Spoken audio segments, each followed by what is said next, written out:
हाखौ आंनो बेयावनो नांगौ बरबारि एरियायाव नांगौ गुवाहाटी एरियायाव नांगौ हाखौ जुदि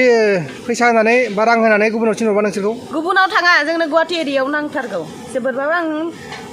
गुवाहाटीनि हाखौ जों आङो नङा गुवाहाटीयावनो होबा दे जेनेबा बेनिफ्राय गारनानै गुवाहाटी मोजां जायगाबाथाय थांनो हागौ हाजो जायगाबालाय हाजो जायगाबा थाङा जोङो जेबो जोंनि रायजोफोरा राजि गैया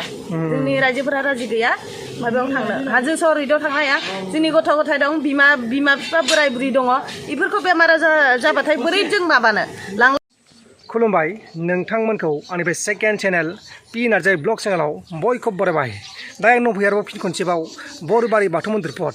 बे बरबारि बाथौ मन्दिर पटआव जोंनि बर'फोरजों लोगोसे गुबुन गुबुन हारिनि माखासे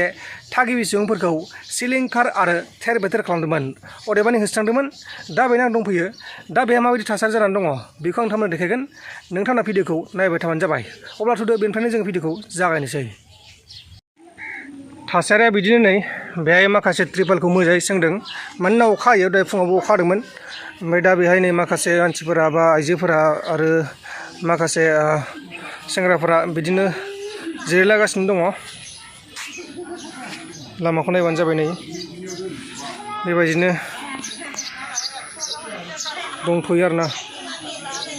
दासिमबो जेबो फिननाय मोनथ'वाखै आसाम सोरखारनिफ्राय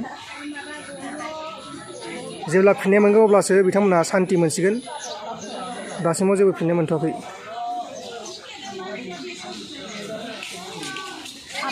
अब्ला नेक्स्टआव थांनायसैलै जोङो बेखैजा माखासे जानाय लोंनायनि लाहार फाहार खालामगासिनो दङ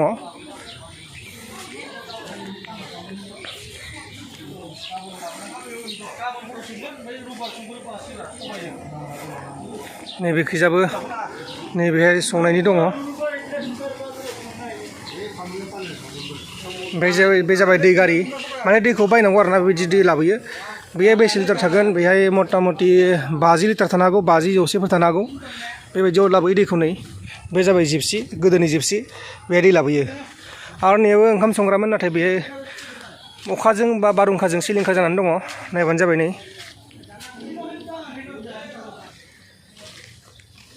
बेबायदिनो दा थासारिया नै दैया लोमलागासिनो दङ जेसिबि गंसेबो गैथ'वा दिनै ओइ दं गंसे दं ओइ नै बैनि जेसिबि गंसे दं बै गोजा नुनाया ओमफ्राय बै जाबाय बाथौ नैखिजा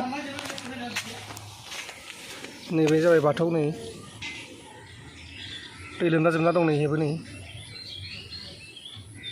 दैया माने लामा गैया थांनो थाखाय बेखायनो बिदि जादों दैया थांनो थाखाय लामा थानायबा बिदि जायामोन दैया नै बेजों बोहैयो नै नायबानो जाबाय बेजों दैया बोहैलांगासिनो दं बैनो फिननायखौ माब्ला होयो बा फिथाइखौ माब्ला होयो बेखौ दासिमाव जेबो रोखा मोनथिनो मोनथ'नाय जायाखै सोरबा होनो 5 लाख होगोन सोरबा होनो 10 लाख होगोन सोरबा होनो 15 लाख होगोन आरो लोगोसे हा होगोन होननानै बुङो नाथाय बे जायगायावनो हाखौ होगोन ना होआ बेखौ दासिमबो रावबो बुङाखै आरो लोगोसे बेसेबां एमाउन्टखौ होगोन बा बेसेबां रांखौ होगोन बेखौ दासिमबो जेबो बुङाखै नाथाय राङारि अनसुंथाइ होगोन होननानै मन्थ्रिफोरा बुंदों नाथाय दासिमबो जेबो खबर गैया दिनै मा जाबाय कालारा 3 मे जाबाय नाथाय बेयो जादोंमोन 13 मे नङा दै दा जुनसो जाबायना सरि 3 जुन जाबाय दिनै ओमफ्राय बे इलेक्सना जादोंमोन 13 मेआव जादोंमन होमबा साननानै नायदो नोंथांमोना 13 निफ्राय नै दिनै 3 मे जाबाय बेसे दिन जाखो बा बेसे सान जाखो सानना नायबानो जाबाय नोंथांमोना अब्ला आं माखासे नुथायखौ देखायबावगोन दा नायबाय थाबानो जाबाय बर्तमान जोङो दुखु सुखुनि गेजेरावनो खबर मोनबाय ना मोनाखै खौरांखौथ' दासिमबो मोजां मोनाखै खालि डेट लाबाय थायो 5 तारिखआव डेट लालायबाय आरो बेनि उनाव आरो पास होबाय थायो बेनि सिगां माब्ला लादोंमोन डेटखौ 1 तारिखआवनो खबर मोनगोन होनना मिथिदोंमोन जों 1 तारिख माने जुननि 1 तारिखआव जुननि 1 तारिखआव 3 तारिख जाबाय ओमफ्राय आरो बारलायबाय ओमफ्राय आरो खबर मोनलायबाय दा 5 तारिखआव खबर मोनगोन माने फाइनाल रिजाल्टखौ होगोन आरो ना फाइनाल रिजाल्टखौ ओंखायनोथ' होनदोंमोन 5 तारिखआव मा जायो दा गसायासो मिथिगौ मिथिगौ ओमफ्राय नोंथाङा मा मिथिगौ बेनि सायाव बिदिनो आरो दा रायजोआ माबाया सरकारा बिदिनो थगायबाय थानाय रखम जाहैबाय सोलायलांबाय थादों दिनै 1 तारिखै खोथा ओंखारदोंमोन बे दिनै थाङै दिनै 3 तारिख मोनफैबाय आरो दा 5 तारिख नोंथांमोननि रायजोफोरा सरकारनिफ्राय मा लुगैदों बे हाखौनो लुगैदों ना गुबुनाव हा लुगैदों जायखिजाया बे हाखौनो जों लुबैदों बिदिनो आरोखि माने गुबुननि हाखौ लुगैयाखै लुबैयाखै आरोखि ओमफ्राय जुदि सोरखारा बेलेगाव होयोबाथाय गुबुनाव होबाथाय बे हाखौ होआबाथ' उपाय गैया जों होयोबाथ' लानो गोनां जागोन थेवबो जों बे हाखौनो लुबैथारदोंमोन आरोखि बे हाखौनो जों लुबैथारदोंमोन आरो बे हाखौ जुदि बेखिनियाव जुदि जायगा गैयाबा गुबुननो होबाबोथ' उपाय गैया जों लाथारनांगोन नङा होमबा गोजोननाय थाबाय नोंथांसिम बेखिनिखौ होनायनि थाखाय आरो लोगोसे नैबे आदाराव सोंगोन आदाया बेनि सायाव मा बुंनो सानो दा बे सिलिंखार थेर बेथेर खालामबाय आसाम सोरखारा बे हाखौनो लुगैयो ना गुबुनाव लुगैयो जोंथ' बे हाखौनो लुगैयो दा बियो जेराव जोंनि बे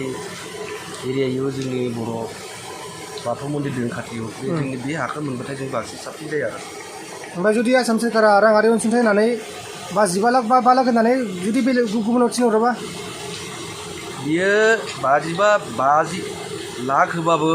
जों बेखौ जों गोजोना लुबैनाया जोंनि मोजां बाथ्रा नङा जोंनो माने थानाय जोंनो हस्तापन माने स्थायी भाबै हिसाबै जोंनो नांगौ आरो मोनसे जों खोनादों जे सरकारा जे खायज'खौ होनानै बा होनानै जोंखौ ब्लुप्रिन्ट बानायाथ' बे ब्लुप्रिन्ट बानायनायखौ जों जेबो जों सापर्ट होआ जोंनो नांगौ बे जायगानि हाखौ होयोब्ला थारैनो सिमाखौ दिन्थिथो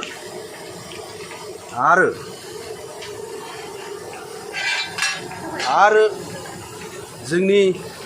बुंनो गोनाङा बेनो जोंनो बेयावनो हा होयोबा जोंनो बेयावनो मोजां जागोन नोंथांमोना खोनाबाय जानांगौ बिथांमोना बेहायनो लुगैदों हाखौ गुबुनाव लुगैयाखै ओमफ्राय बेनि सायाव बाजैया मानसि बुंनो सानगोन नामा बाजैबो दं नै नोंथाङा बे लुगैदों ना गुबुनाव लुगैदों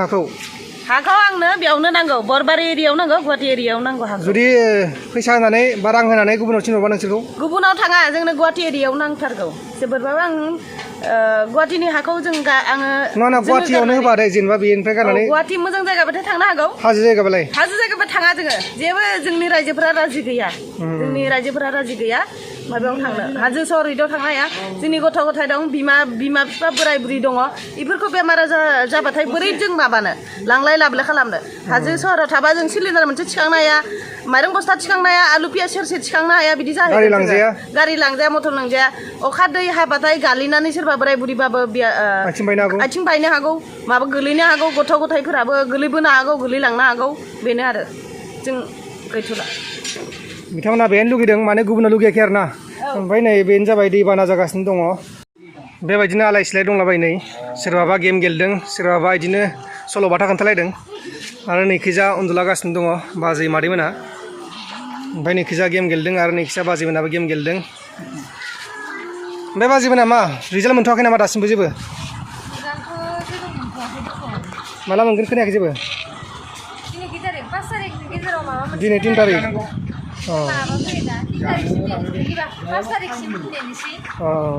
नेनानै मोनाबा ओंखारनोसै लामायाव सोमावसारगोन आरो ना खावनाय हाबाफारिखौ लानोसै दा नै बाजैमोना लुदु गेलेगासिनो दङ फैसानि गेलेदों नामा नोङा मा खालामनो फैसाखौ मा मोननो ओरैनो एदावदों दै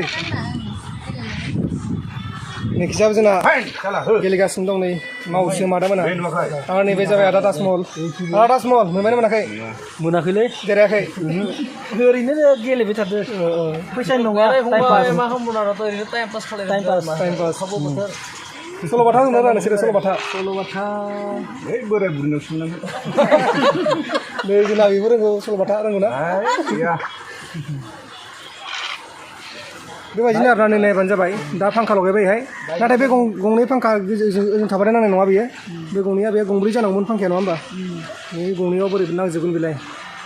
आरो मोनायावथ' ओरैबायदि थाम्फै बेलासिबानो थाम्फै फैखायो